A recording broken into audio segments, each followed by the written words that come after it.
Where I am standing at is damn near the back end of my property.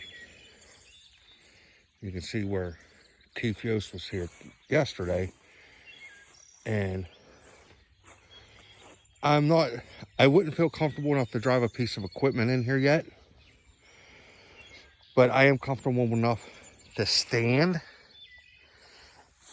back here. And I mean, as you can see tire marks and stuff through here.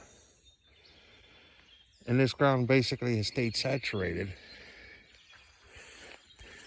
for years. There's what the soil looked like when he was flipping out yesterday. Now, yesterday, you couldn't even stand in this area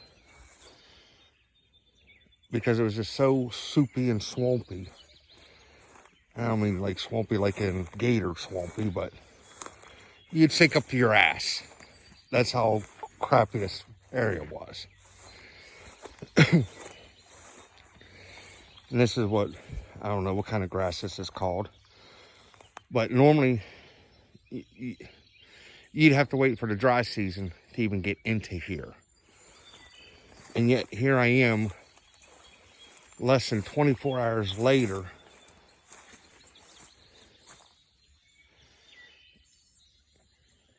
and I'm able to walk in it.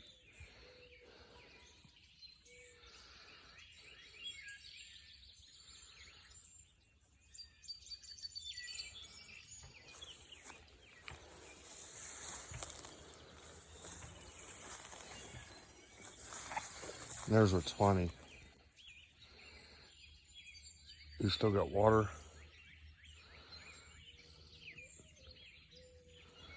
Leaving the ground. But, I mean, this is phenomenal.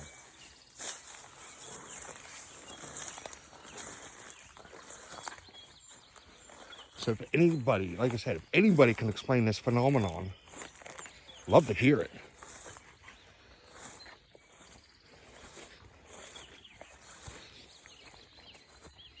Now, where we're walking back to now is another spot. Yesterday, when I was back here with Keith, his laborer almost had to yank my ass out because it was just wet and soupy.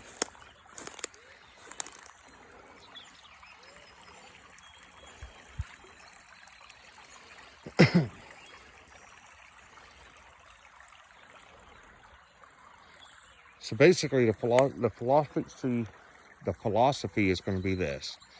Keith wants to dry this land out to where he can drive what's called a bobcat back in here and unload, I don't know, something like 40 to 80 tons of rock. So he can fill up these, put a run in of gravel, lay down a, basically looks like a big French drain, 6 to 8 inch pipe with holes in the bottom. Cover that with rocks and backfill it with the dirt that's around. And then this land should be usable within a year by this time next year, to where I should be able to plant sweet corn.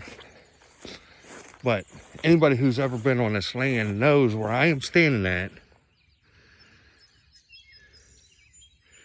This time of the year, you don't do this. So like I said, I'd appreciate if anybody with them engineering or science backgrounds can explain this phenomenon to me of how this land hardened up in less than 24 hours. Thanks.